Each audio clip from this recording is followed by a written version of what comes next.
এতক্ষণে আপনারা আশা করি বুঝে গেছেন আজকে ঠিক কি নিয়ে আলাপ করতে যাইতেছি। যে ঠিকই ধরেছেন, আজকে কোটা নিয়ে কিছু কথা শেয়ার করতে চাইতেছি। আবার কোটা নিয়ে মাঠ গরম হইতেছে, এর সাথে সরকারি চাকরিতে আবেদনের বয়স সীমা 35 করার দাবিও যুক্ত হয়েছে। আমার অনেক ক্ষুদ্র ভ্রাতা কইছে যে দাদা এটা নিয়ে কথা বলেন, এরা একসাথে মাঠে নামার ঘোষণা দিচ্ছে। ফলে এই ইস্যুতে আবারও মাঠ গরম হইতে যাইতেছে। যদিও বাংলাদেশে এমনিতেই কাঁঠাল পাকা গরমে আর গ্রামে উন্নয়নের প্রচন্ড জোয়ারে, মানে প্রচন্ড লোডশেডিং এ আপনারা আধা সেদ্ধ অবস্থা দিন পার করতেছেন। এর মধ্যে কোটা নিয়ে নতুন কইরা মাঠ গরম হইয়া আবার গরম বেশি পড়ে কিনা সেটা আবার বড় কথা। যাই হোক, এই ঘটনায় অনেক ইন্টারেস্টিং বিষয় আছে, কি সেটা আসলে বুঝে নেই। তার আগে আজকে এক জাউরা নিয়ে আলাপ সেরে নেই। জাউরা এবং জাউরা প্রতিষ্ঠা। দেখেন সার্কাস, আপনার লাইফের প্রথম প্রেম? প্রথম প্রেম যখন আমি ক্লাস 8-এ পড়ি তখন। সেই প্রেম যেটা ওয়ান সাইডেড, কখনো বলা হয়নি, আজকে তাকে আমাদের মাধ্যমে বলতে পারবেন?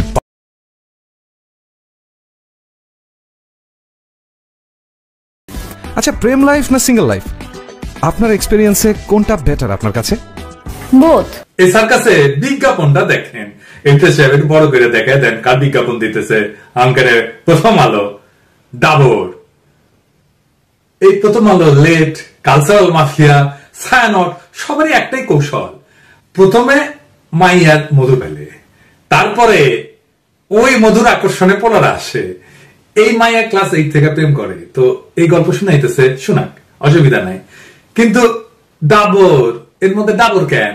হ্যাঁ, মতিউর রহমান, ডাবর একেবারে পশ্চাৎ দেখান দেয় দিব। এই মাইয়া তোমাকে না কইছি না যে ইন্ডিয়ান পণ্য থেকে দূরে থাকবা, কানে কথা যায় না, কুরকুরানি বেশি। কুরকুরানি ওষুধ করলে আমার কাছে আছে। বাংলাদেশে যদি করে কন্যা খাবার চাও, গণমানুষের বিরুদ্ধে দাঁড়াবে না, দিন একরকম করে থাকবে না। আর এই যে প্রথম আলোর ছবিটা আর একবার দেখান তো, দোরাই স্বামীর লগে নিকা বসিচ্ছে, চুক্তি করিচ্ছে। এরকম কত চুক্তি যে আছে প্রথম আলোর ইন্ডিয়ার সাথে কে জানে।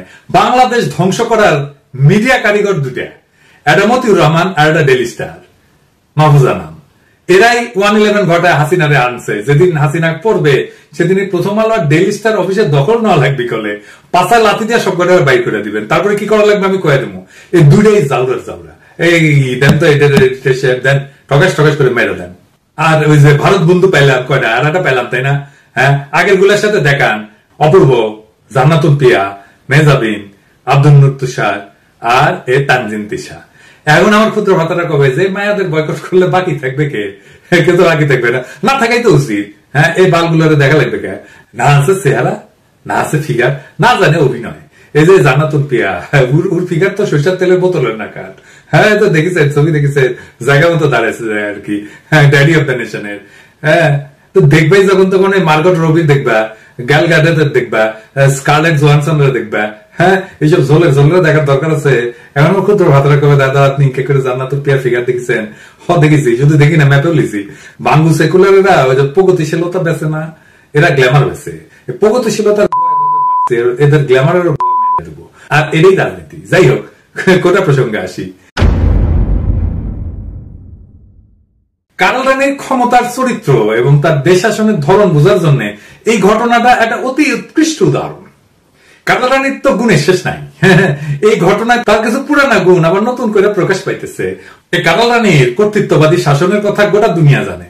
হাসিনার 15 বছর শাসন আমলে অনেকবারই তাদের বেকায়দায় পড়তে হয়েছে। জনগণের দাবির মুখে তার অবস্থান পরিবর্তন করতে বাধ্য হয়েছে বেশ কয়েকবার। যেমন নিরাপদ সড়ক আন্দোলনে সড়ক আইনের কিছু সংস্কার হয়েছিল, বেসরকারি বিশ্ববিদ্যালয় থেকে ভ্যাট আদায় বাতিল হয়েছিল এবং সরকারি চাকরিতে কোটা ব্যবস্থা বাতিল করা হয়েছিল।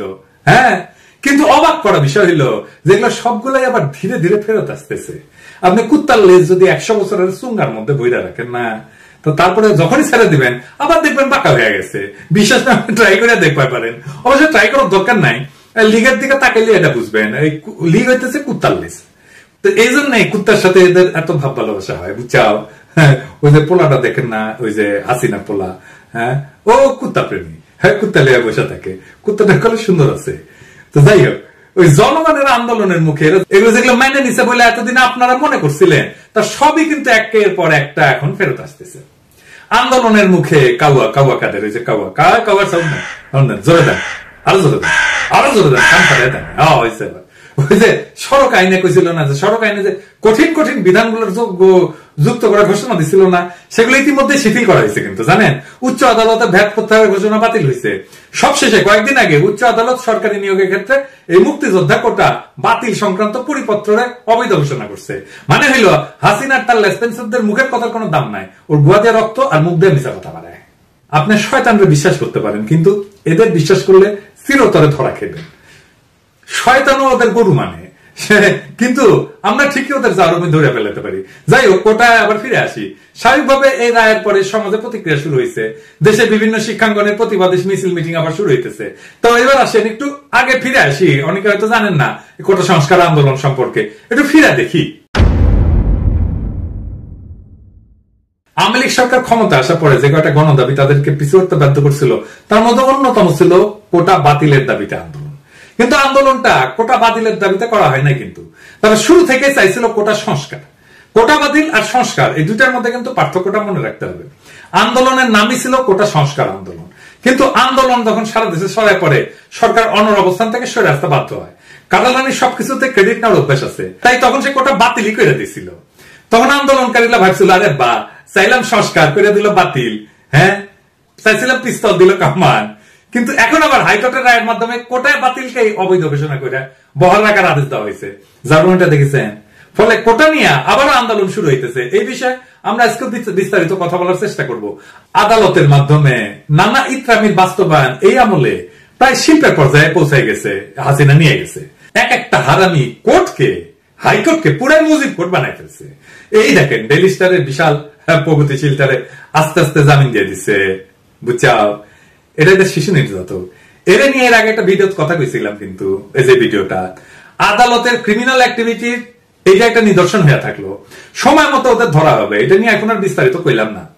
যাই হোক, কোটা প্রসঙ্গে বিস্তারিত করার আগে 2018 সালে শুরু হওয়া এই আন্দোলনের পটভূমি আমরা একটু দেখে নিই, কারণ এখনকার অনেক যুবক তরুণ সেই সময় আরো অনেক ছোট ছিল, হয়তো পুরো বিষয়টা এখনো জানেন না। আসেন এটা আবার দেখে নিই। হাসিনার পোশাক উত্তাগুলা যত উন্নয়নের ঢোল বাজাক না কেন, সীমাহীন বেকারত্বের ফলে তরুণদের মনে ব্যাপক অস্থিরতা, হতাশা আর ক্ষোভ আছে। এর মধ্যেও তারা দেখবেন যে খাইয়া না খাইয়া একটা চাকরির জন্য দিন রাত চেষ্টা করে। ঢাকা বিশ্ববিদ্যালয়ের লাইব্রেরির সামনে যে বিশাল লাইন দেখা যায় না, এটা নিয়ে কিন্তু অনেক ট্রল হয়। কিন্তু একটা চাকরি ছাড়া যার জীবন অন্ধকার, পরিবারের সদস্যদের দায়িত্ব যার কাঁধে, যার প্রেমিকার বিয়ে হয়ে যাবে নিজের ক্যারিয়ার ঠিক না হইলে, তার বাস্তবতা তো আমরা অনেকে বুঝতে পারবো না। একটা দেশে উচ্চ শিক্ষা নিয়ে সবাই জ্ঞান চর্চার দিকে যাবে না।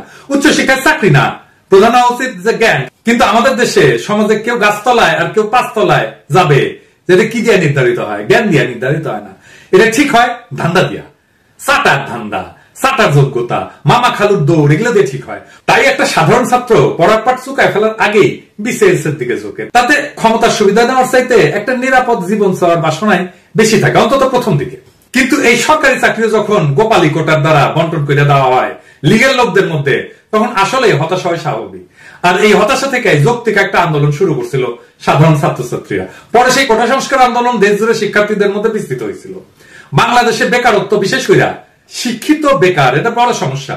প্রায় 4 কোটি তরুণ বেকারত্বের অভিশাপে নিপীড়িত। এই হতাশ তরুণদের আন্দোলন দমন করতে ছাত্রলীগের আক্রমণ, পুলিশের মামলা, নির্যাতন, আদালতের রিমান্ড এবং বিশ্ববিদ্যালয় প্রশাসনের নিপীড়ক বান্ধব অবস্থান গ্রহণে দিন দিন আন্দোলনকে আরো প্রবল করে তুলতে থাকে। এর সাথে যোগ হয়েছিল আন্দোলনকারী নারী শিক্ষার্থীদের উপরে যৌন আক্রমণ।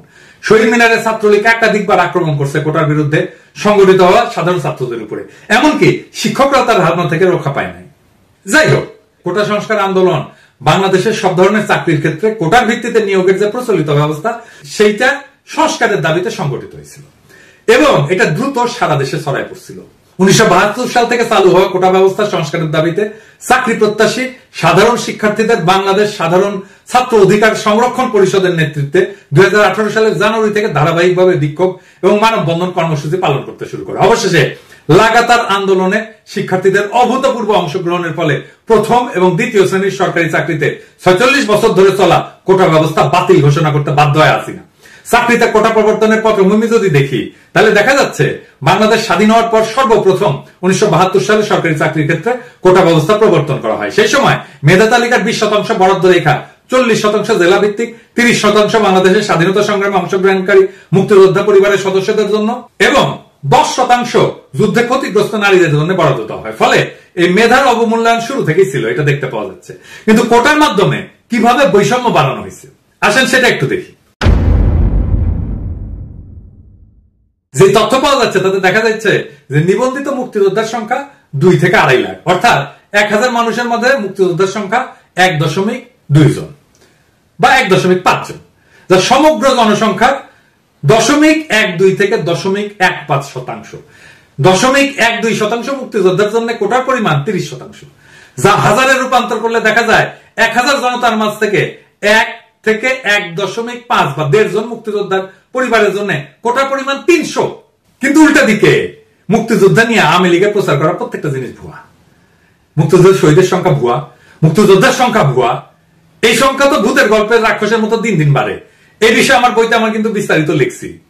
যাই হোক, বর্তমানে বাংলাদেশের বিভিন্ন সরকারি চাকরির ক্ষেত্রে 55% বেশি কোটা আছে, যার মধ্যে মুক্তিযোদ্ধা কোটা 30%, জেলা ভিত্তিক কোটা 10%, নারীদের জন্য 10% এবং ক্ষুদ্র নিগোষ্ঠীর জন্য 5%। তবে নিয়ম অনুসারে এই সমস্ত কোটার যোগ্য প্রার্থী না পাওয়া গেলে 1% প্রতিবন্ধীদের জন্য বরাদ্দের বিধান আছে। সংবিধান অনুসারে কোটা কিন্তু অসাংবিধানিক। কিভাবে? কারণ সংবিধানের 19(1), 29(1), 29(2) অনুচ্ছেদ সমূহে চাকরির ক্ষেত্রে সকল নাগরিকের সমান সুযোগের কথা বলা হয়েছে। এই পরিসংখ্যান থেকে সহজে বুঝতে পারা যাচ্ছে যে কোটা সংস্কার আন্দোলন কতটা ন্যায্য ছিল। আর এইটারে চেতনা বিরোধী বইলা সবাইকে জামাত শিবির ট্যাগ দিয়া অকথ্য নির্যাতনের লাইসেন্স দিছিল ছাত্রলীগকে। ডুগডুগি মতিয়া, ওই যে ডুগডুগি শব্দ দেন, হ্যাঁ ও কিন্তু মুজিবের চামড়া দিয়া ডুগডুগি বাজাতে চেয়েছিল। এই মতিয়া তাদেরকে রাজাকার বলে ঘোষণা দিছিল। এই আন্দোলন থেকেই জন্ম হয়েছে গণ অধিকার পরিষদের, যার নেতা নুরুল হক নুরু। নুরুল হক নুরু হচ্ছে সাবেক ছাত্রলীগ নেতা এবং শেখ হাসিনাকে আম্মা ডেকে রাজনীতি শুরু করছিল। শুনে, আমি ছাত্রলীগের কর্মী ছিলাম না, শুধু ছোটখাটো একটা নেতাও ছিলাম, হলের পোস্টেড ছিলাম। 2.5 বছর বয়সে আমার মা মারা যায়, আর আমার ছোট ভাইকে এখানে এসেছে, ওর বয়স ছিল তখন 1 বছর। আমার মায়ের এটা আমি যতটুকু মনে করতে পারি। আর আজকে আমি মাননীয় প্রধানমন্ত্রী এতদিন টিভিতে আমি ওভাবে দেখতে পারিনি, কিন্তু আজকে দেখে আসলে আমার মনে হয়েছে যে তার মধ্যে আমার মায়ের চেহারাটা আমি কিছুটা দেখতে পেয়েছি, এরকম একটা জিনিস। যাই হোক, সে ছাত্রলীগ হিসেবে রাজনীতি শুরু করলেও কোটার দাবিতে সোচ্চার হওয়ার পরে প্রায় নিয়মিত তাকে ছাত্রলীগের হাতে আক্রান্ত হইতে দেখা যেত। ছাত্রলীগের মাইর খাইতে খাইতে খাইতে খাইতে পোলাটা নেতা হয়ে গেল। যাই হোক, এটা নিয়ে ভিডিও করছি, এটা আর বেশি কিছু কই না আর কি। হ্যাঁ, তা আমি যা মূল্যায়ন করছিলাম সেই মূল্যায়নকে আমি এখনো সঠিক বলে মনে করি। পোলাটা বড় হয়ে সুলতান মনসুর হবে। ওটা নিয়ে কথা না কই, আমরা কোটার বিষয়ে থাকি আর কি। ওই আন্দোলন চলার সময় ডুগডুগি মতিয়া যখন ওদের রাজাকারের বাচ্চা বলছিল, আর তখন আন্দোলনের নেতারা শেখ মুজিবের ছবি উৎসা কইরা ধরে আবেগে প্রতিবাদ করছিল। তখন বিবিসি একটা সংবাদ করছিল, তাতে প্রশ্ন করা হয়েছিল যারা এই আন্দোলনের মূল সংগঠন তাদের রাজনৈতিক পরিচয় কি। নূর কইছিল যে তাদের অনেকে বিভিন্ন রাজনৈতিক ছাত্র সংগঠনের সঙ্গে জড়িত ছিলেন বা আছেন, কিন্তু আন্দোলনটি সম্পূর্ণই অরাজনৈতিক। এটা বলে অরাজনৈতিক আন্দোলন, এটা রাজনীতি, এটাই ওই বুঝে না, ওই এখন রাজনীতি করে। কোটা সংস্কার বা কোটা বাতিলের আন্দোলন যে রাজনীতি, সেটা দেশে কইতেছে এটা অরাজনৈতিক। চিন্তা করো, কয় যে আমি আগে ছাত্রলীগের রাজনীতির সঙ্গে যুক্ত ছিলাম, এখন কোন দলের সঙ্গে নাই। অন্য অনেকে হয়তো অন্য কোনো দলের সঙ্গে থাকতে পারেন, কিন্তু আমাদের আন্দোলন একেবারে অরাজনৈতিক। এর পেছনে কোন রাজনৈতিক ষড়যন্ত্র নাই। যদি থাকতো তাহলে আমরা অনেক আগে সহিংসতার পথ বেছে নিতে পারতাম, কিন্তু আমরা শুরু থেকে একেবারে শান্তিপূর্ণ উপায়ে আন্দোলন করতেছি। তার মানে রাজনীতি মানে সহিংসতা। ওই কয় তুই তো এখন রাজনীতি করে, তুই কি সহিংসতা করে? তো পরে যখন প্রশ্ন করা হয় তাদের আন্দোলন যদি এতটাই অরাজনৈতিক হবে, তাহলে মিছিলে কেন তারা শেখ মুজিবুর রহমানের ছবি বহন করে? মানে শেখ মুজিব অরাজনৈতিক, বুঝছাও? তখন এই নূর কইছিল যে বঙ্গবন্ধু হচ্ছেন বাংলাদেশের স্থপতি। এটা যদি কেউ সামনাসামনি স্বীকার না করে, মনে প্রাণে কিন্তু বিশ্বাস করে। তার নেতৃত্বে বাংলাদেশ স্বাধীন হয়েছে, তিনি বৈষম্য মুক্ত সমাজের স্বপ্ন দেখছেন। আমরাও বৈষম্য দূর করার আন্দোলন করছি, সেই জন্যই আমরা তার ছবি নিয়ে মিছিল করিচ্ছি। বুঝেন অবস্থা? বৈষম্য মুক্ত মহান নেতার আমলে মানুষ না খেয়ে মরছে। ৭৪-এর দুর্ভিক্ষ কি এমনি হয়েছে? আমরা বানাই কই? বাসন্তীর জাল পড়া ছবি কি মিশা? এই বুঝ নিয়ে যে রাজনীতি করে, তাহলে আপনি তারে কি করবেন? ফলে এই আন্দোলন যে সফল হবে না, এটাই স্বাভাবিক। কেন এটা সফল হইতো এটা পরে আবার একটু করার চেষ্টা করুন। ওই সময় নূরের সাথে যোগাযোগের চেষ্টা করছিলাম, কথা বলার চেষ্টা করছিলাম, পাত্তাই দেয় না, কথাই কয় না, এতই রোয়াবর। বিবিসি তখন লিখছিল, আমরা দেখেছি একটি অরাজনৈতিক ইস্যুর আন্দোলনে ছাত্ররা রাজনৈতিক নেতার ছবি নিয়ে মিছিল করছেন। বাংলাদেশের ছাত্র আন্দোলনের ইতিহাসে এমন নজির সম্ভবত এইটাই প্রথম ছিল। শাহবাগে ছাত্রদের বড় বড় মিছিলগুলোতে সরকারি চাকরিতে কোটা ব্যবস্থার সংস্কার দাবি করা হয়েছিল। তাতে অনেকের হাতেই ছিল বাংলাদেশের স্বাধীনতা আন্দোলনের নেতা এবং প্রতিষ্ঠাতা রাষ্ট্রপতি শেখ মুজিবুর রহমানের ছবি। শুধু তাই না, আন্দোলনকারীদের মুখে শোনা যাচ্ছিল জয় বাংলা জয় বঙ্গবন্ধু স্লোগান, যেটি আসলে সচরাচর বাংলাদেশের ক্ষমতাসীন আওয়ামী লীগ এবং তাদের অনুসারী সংগঠনগুলোর সমাবেশেই শোনা যায়। যাই হোক, কোটা তো আবার ফিরে আসলো, কিভাবে সেটা দেখি। 2018 সালের 4 অক্টোবর জনপ্রশাসন মন্ত্রণালয় সরকারি দপ্তর, স্বায়ত্তশাসিত, আধা স্বায়ত্তশাসিত প্রতিষ্ঠান, বিভিন্ন কর্পোরেশনে চাকরিতে সরাসরি নিয়োগের ক্ষেত্রে সরকারের বিদ্যমান কোটা পদ্ধতি সংশোধন করে পরিপত্র জারি করে। ওই পরিপত্রের বৈধতা চ্যালেঞ্জ করে 2021 সালে রিট করে চাকরি প্রত্যাশী এবং মুক্তিযোদ্ধার সন্তান ওহিদুল ইসলাম সহ 7 জন। আপনাদের হয়তো মনে আছে, কোটা সংস্কার আন্দোলন চলার সময় এই আন্দোলনের বিরুদ্ধে একটা অংশ সক্রিয় হয়ে ওঠে। বেজম মালিক, প্রজম মলিক, মুক্তিযুদ্ধের সন্তানদের বিভিন্ন সংগঠন নানা নাম ধরে কর্মসূচি দিতে থাকে। যাই হোক, আইনজীবী রাজিমা মিডিয়াকে বলে যে 2018 সালের পরিপত্র আইনগত কর্তৃত্ব বহির্ভূত এবং বাতিল ঘোষণার ফলে 9ম থেকে 13তম গ্রেডে 30% মুক্তিযোদ্ধা কোটা পুনর্বহাল হল। এ বিষয়ে আমাদের আসিফ নজরুল ভাই এই কলাম লিখছেন। তাতে লিখছেন যে বাংলাদেশের সংবিধানের অন্যতম মূলনীতি হচ্ছে সাম্য, সুযোগের সমতা এবং বৈষম্যহীনতা। সমতার নীতি কিছু ক্ষেত্রে ব্যতিক্রম অনুমোদন করে প্রায়োগিক সমতা নিশ্চিত করার স্বার্থে। সমতার এই দর্শনের বিভিন্ন প্রকাশ আমাদের সংবিধানেও রয়েছে। যেমন সংবিধানের 29 অনুচ্ছেদে বলা আছে, নাগরিকদের যে কোনো অনগ্রসর অংশ যাতে সরকারি চাকরিতে উপযুক্ত প্রতিনিধিত্ব লাভ করতে পারে সেজন্য বিশেষ বিধান প্রণয়ন করা যাবে। এই বিধান বলে নাগরিকদের অনগ্রসর অংশের জন্য সরকারি চাকরিতে কোটার বিধান করা অসাংবিধানিক হবে না। কোটা বিষয়ে সমাজের তীব্র অসন্তোষ শুরু হয়। কারা এই অনগ্রসর শ্রেণী, এর উপযুক্ত প্রতিনিধিত্ব মানে কি, এইসব প্রশ্ন। কোটা নিয়ে অতীত ও বিদ্যমান এই বিতর্ক মূলত মুক্তিযোদ্ধাদের, এমনকি তাদের সন্তান নাতি নাতনিদের জন্য কোটার বিধান কেন্দ্রিক। মুক্তিযোদ্ধারা কি সমাজের অনগ্রসর অংশ? তিনি প্রশ্ন তুলছেন। এদেশের তৎকালীন এলিট পরিবারগুলো সহ সমাজের সর্বস্তরের মানুষ মুক্তিযুদ্ধ করছিলেন, তারা ঢালাও ভাবে অনগ্রসর হন কিভাবে, বা তারা কতটুকু সুবিধা পেতে পারেন? এটা একটা জরুরি প্রশ্ন। অন্যায় সুবিধা দেওয়া হলে মুক্তিযুদ্ধের প্রতি সম্মান মর্যাদা কোনোটাই বাড়বে না, এটা আমরা সবাই মানি। তিনি বলেন এই কোটার এই আধিক্য সমাজের সীমাহীন বৈষম্য সৃষ্টি করেছিল। উদাহরণ হিসেবে উনি কয়েকটা উদাহরণ দিচ্ছেন। 2006 সালে সম্পন্ন হওয়া 25তম বিশেষ পরীক্ষায় মেধার ভিত্তিতে নিয়োগ পাইছিলেন প্রথম 228 জন, বাকিদের অযোগ্য ঘোষণা করে চাকরি দেওয়া হয়নি। অপরদিকে বিভিন্ন কোটার কল্যাণে 1611তম হয়ে পররাষ্ট্র মন্ত্রণালয়, 5104তম হয়ে প্রশাসন, 5377তম হয়ে কেউ কেউ পুলিশ ক্যাডারে চাকরি পাইছিলেন। আর একটা বিস্ময়কর বিষয় হলো, এত ব্যাপক হারে কোটা যাদের জন্য সংরক্ষণ করা হয়েছিল তারা কোটা সমসংখ্যক পদে নিয়োগ পরীক্ষায় পাশও করেনি কখনো। এই কারণে 28তম থেকে 31তম বিসিএস এ 3162টা পদ শূন্য ছিল। অথচ সম্মিলিত মেধা তালিকার উপরের দিকে অবস্থান করে অনেকে চাকরি পাননি। কোটা ব্যবস্থা পুনরায় চালুর বিবেচনা করতে গেলে সরকারকে অবশ্যই এই নৈরাজ্যকর চিত্রগুলো ভাবতে হবে। মুক্তিযোদ্ধার ভুয়া সার্টিফিকেট নিয়ে যারা বা যাদের সন্তানেরা চাকরিতে ঢুকেছেন তাদের সবাইকে চিহ্নিত করে বরখাস্ত করতে হবে। সরকারি চাকরির নিয়োগে সব ধরনের দুর্নীতি এবং স্বজনপ্রীতি কঠোরভাবে দূর করতে হবে। তো কেন এই ধরনের আন্দোলনের কোনো ভবিষ্যৎ নেই? কোটা আন্দোলন খুবই ন্যায্য, তাতে কোনো সন্দেহ নেই। কিন্তু কথা হইলো, এটা আপনি কার কাছে দাবি করতেছেন? একজন ফ্যাসিস্টের কাছে আপনি যখন আপনার অধিকার চাইবেন তখন তো সে নিজেকে আরো শক্তিশালী মনে করবে, সেটাই তো তার বৈধতার উৎস হয়ে যায়। এই আন্দোলন যখন চলে তখন বিরল হইলেও কেউ কেউ এটা বিরোধিতা করছিলেন, মানে এই ধরনের আন্দোলনের পরিণতি যে ভালো হবে না সেটা অনেকে বলছিলেন। এটাতে যে রাজনৈতিক মুক্তি আসবে না সেটাও বলছিলেন। এই আন্দোলন থেকে যে নেতা দল তৈরি হয়েছে তারাও জনগণের আস্থা এবং আবেগকে অপমানিত করছে। কারণ এটা শুরু থেকেই লেনিনের ভাষায় একটা কথা আছে, পেটি বুর্জোয়া আন্দোলন। পেটি এটা একটা ফ্রেঞ্চ ফরাসি শব্দ, পেটি মানে ক্ষুদ্র, ছোট, ক্ষুদ্র স্বার্থের জায়গা থেকে আন্দোলন। এবং পেটি বুর্জোয়া আন্দোলন নিজের রুটি রুজির জন্য, নিজের স্বার্থের জন্য আন্দোলন।